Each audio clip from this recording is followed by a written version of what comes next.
My name is Kate 12. I'm a 33-year-old nurse. After graduating from nursing school, I became a nurse and now work at a clinic in the city. I was introduced to my husband by the clinic's director.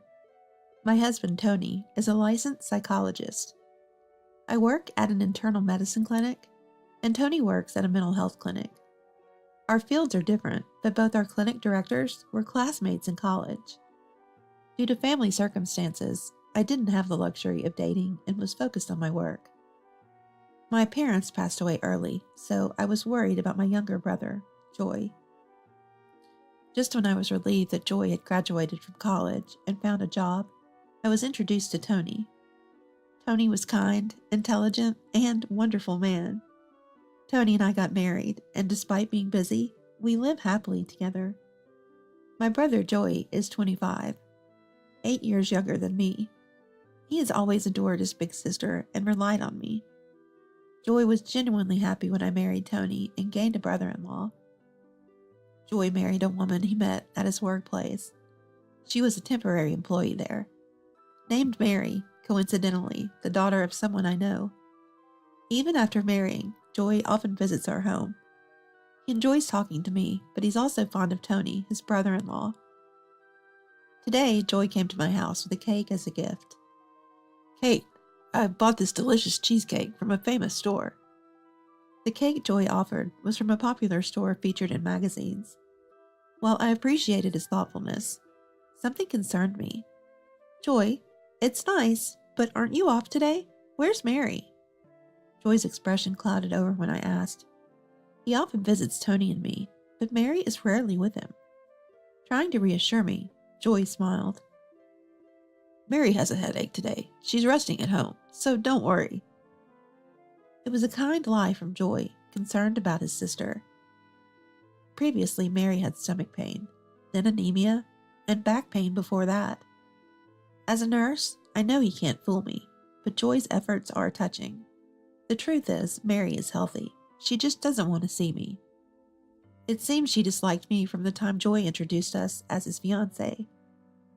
Mary's parents and I are acquaintances, but we couldn't get along. After our parents' sudden deaths, I worked as a nurse and paid for Joy's education. Joy's grateful and looks up to me as a parent. Mary doesn't like how much Joy admires me. Once, when it was just Mary and me, she said, "Don't act as if Joy being grateful to you is normal. It's annoying." I don't ever recall behaving like Joy's gratitude was something I expected. Joy lost our parents when he was in high school. He talked about dropping out to work.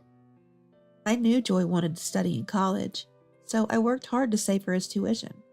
It was my decision, not a calculation. I wanted to protect my brother, not as a plan, but as his sister. Despite being upset, I wondered if I, as the elder, should let Mary's words slide. I responded to Mary. Joy landed a job at a major corporation because of his hard work. Accusations like that are unpleasant. After that, Mary started to completely ignore me. She probably saw me as a troublesome sister-in-law for speaking my mind. I kept Mary's words a secret from Joy. If he knew she insulted me, it would lead to a fight between them. I didn't want to cause a rift in their marriage. But the observant Joy noticed that Mary was avoiding me. I would have liked to get along with my brother's wife. As Joy ate the cake, he looked apologetic. "Kate and Tony, I'm sorry about Mary." We were once invited to Joy's house. It was always at my house, so Joy's invitation was special.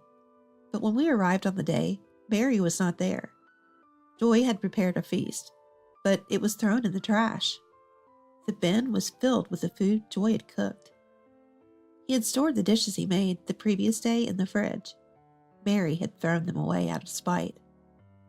Seeing Joy and me stunned, Tony calmly said, "It's a waste, but it can be helped. Don't worry about it, Joy." When Tony confronted him, Joy burst into tears. It was the first time Joy had cried like that since our parents' funeral. Tony gently suggested, "Kate, could you order some delivery, please?" he said to me.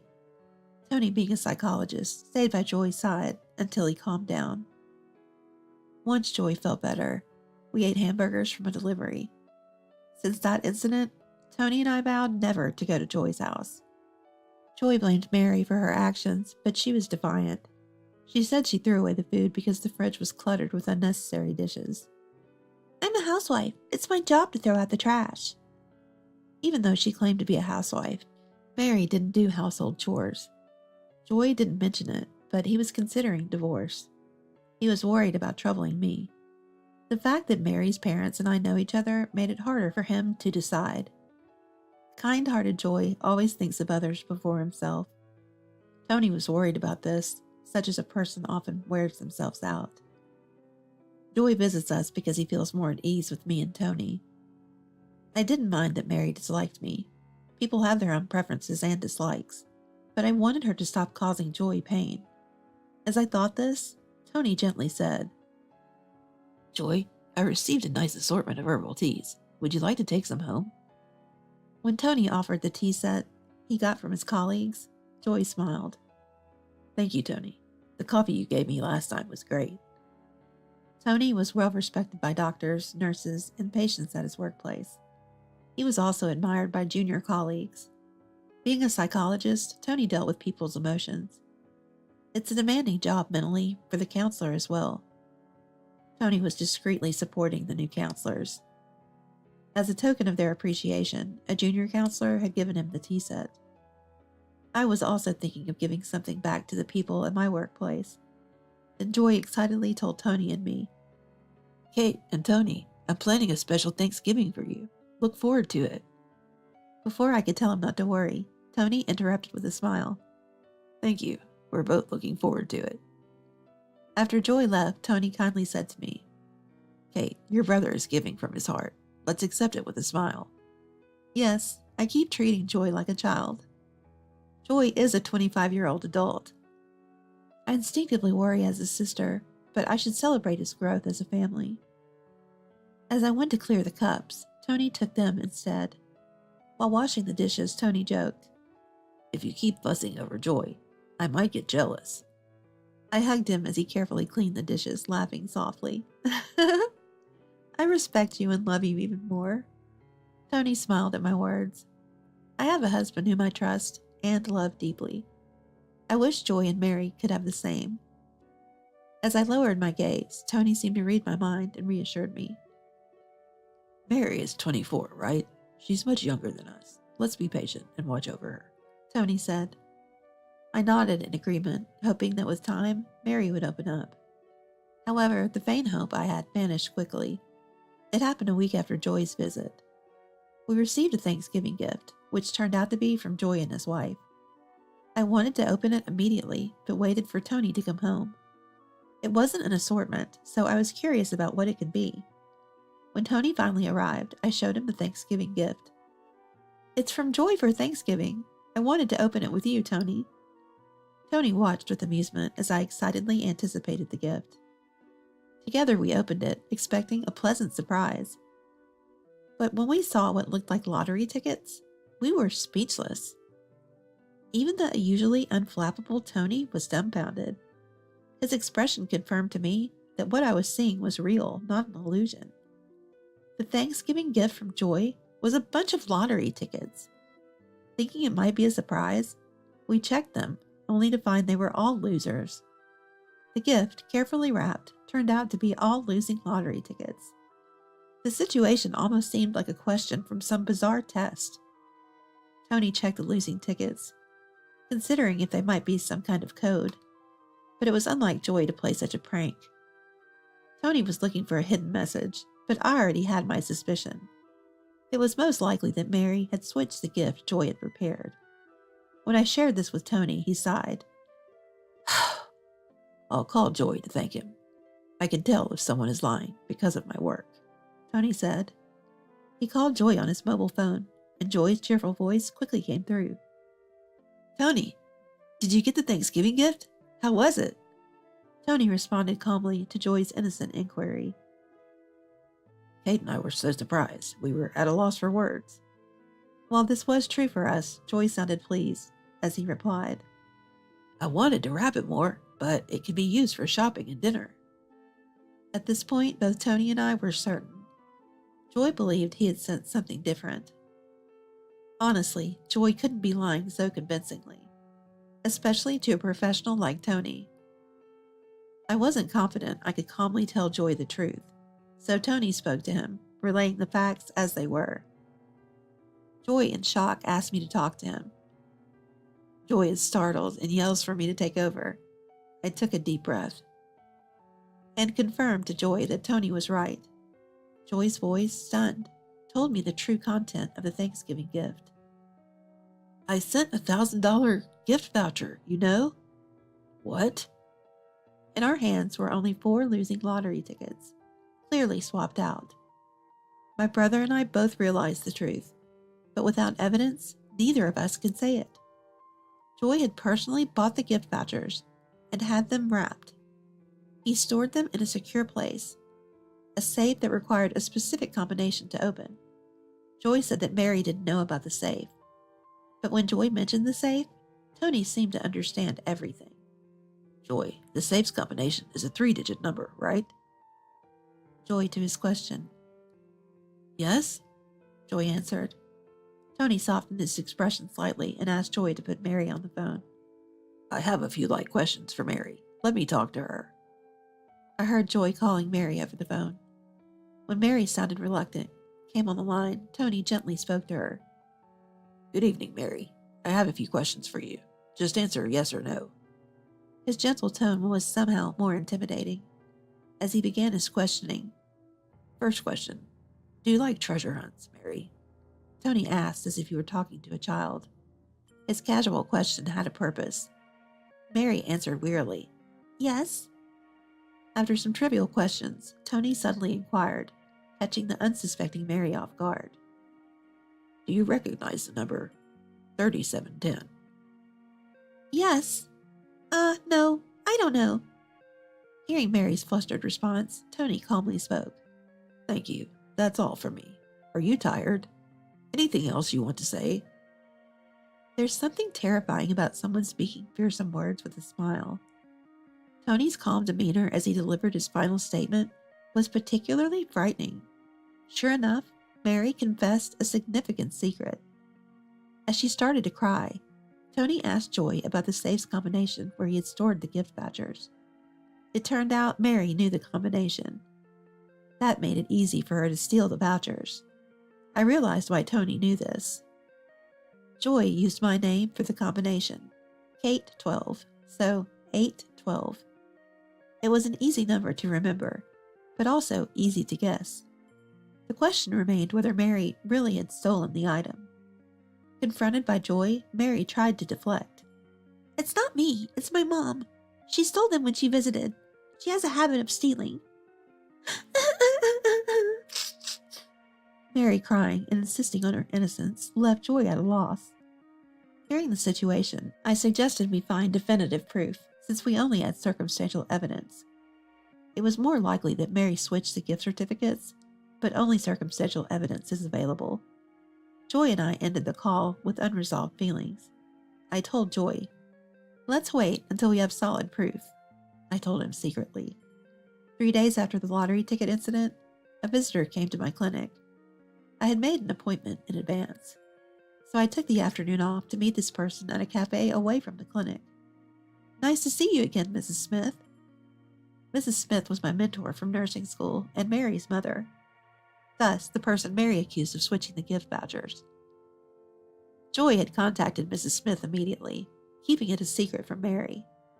None of us, Joy, Tony, nor I, believed Mary's excuse from the start. We pretended to believe her because we lacked evidence. Since there was no evidence, I pretended to believe it. Mary was, I'm sorry, an idiot. As a result, he falsely accused my teacher of the theft. Mrs. Smith is honest, serious, and strict, but she is a respectable teacher because she is Mrs. Smith's daughter. I have endured Mary's harassment. However, this time was a situation that could not be overlooked. Mrs. Smith answered resolutely, probably because Joy had explained the process to her. Kate, I swear it wasn't me. Mary stole them. I have proof. She pulled out 6 lottery tickets from her bag. I showed her the 4 from her Thanksgiving gift. Together, they made 10 consecutive tickets. Mrs. Smith always buys lottery tickets in consecutive order, a fact she's mentioned since my student days. The losing lottery tickets we received were conclusively bought by Mrs. Smith. She apologized deeply to me. "I don't know how to apologize. I'm so sorry," as Mary's mother, Mrs. Smith explained. I was about to throw away some useless lottery tickets when I realized they were gone. Strangely, only 4 of them had disappeared, which made me suspicious. As I worried about it and stored the rest, I got a call from Joy. Mrs. Smith was shocked to find out her daughter had committed theft and falsely accused Mon, who was actually the perpetrator. Mary had a history of stealing money from family wallets at her parents' home. I tried scolding her, but it had no effect, and she only became more rebellious. Eventually, she started stealing valuable items from our family home. Mary has a sister whose boyfriend gifted brand necklace was stolen by her. Questioning her about the stolen goods was futile. She probably sold them. "I'm so sorry for keeping this hidden, but stealing the Thanksgiving cards too." I begged Mrs. Smith, who was endlessly apologizing, to look at me. "It's not your fault, ma'am. We'll make Mary take responsibility." Mrs. Smith left, shoulders drooping from her daughter's misdeeds. After parting with Mrs. Smith, I immediately headed to Joy's house.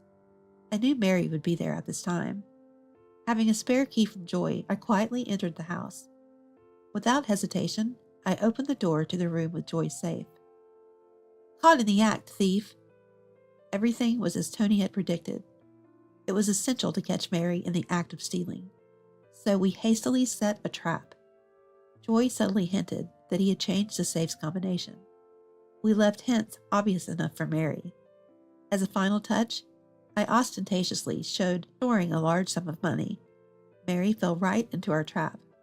Caught red-handed by me, Mary was stunned. But she defiantly showed an envelope full of cash. "I'm his wife. His money is my money." So she confessed to stealing the gift cards. The $1,000 worth of gift cards were quickly spent. All she wanted, she laughed, was more money. Having gotten her confession about the Thanksgiving cards, I inquired about her past crimes. Mary bragged about her thieving habits. It turned out she had sold her sister's necklace. There's no use trying to make someone like her reflect. So I decided to thank her for her confession. "I understand. I'll provide this conversation as evidence to the police." Thinking I came to her house unprepared was foolish. Of course I had a recorder. Furthermore, Joy had quickly set up a camera in the safe room. We had both video and audio evidence, and the clincher was the bundle of bills Mary was trying to steal. These are new bills. It'd be strange if we found anyone's fingerprints other than the bank's and Joy's. As I coldly stated, Mary lost her temper. "Setting me up, you old hag!" Just as Mary was about to strangle me, Joy and Tony burst in. In fact, they had entered the house while Mary was distracting me. Joy shouted as they restrained Mary. "Tony, call the police, quick." At Joy's command, Tony nodded and took out his mobile phone. "Hello? We've caught a thief. Could you come over?" The police arrived and arrested Mary on the spot. We were all questioned by the police separately. We submitted the evidence and honestly explained how everything started. Then, an astonishing truth emerged. Police investigations revealed Mary's criminal record. Since her youth, she had been repeatedly caught shoplifting. Joy divorced Mary and sued her. Mrs. Smith resigned from the nursing school, feeling responsible. Mary's parents disowned her and moved away. Joy was begged by Mrs. Smith for forgiveness, promising to compensate for the stolen money. However, Joy didn't hold Mary's parents accountable. "We'll make Mary pay every cent." Thus, Mary was obliged to repay the $1,000. Being disowned, she borrowed money. The police are carefully watching her, as she has other charges. The more they investigated Mary, the more misdeeds they found. Even as a temp worker, she stole money from colleagues' wallets. Victims kept quiet, fearing exposure.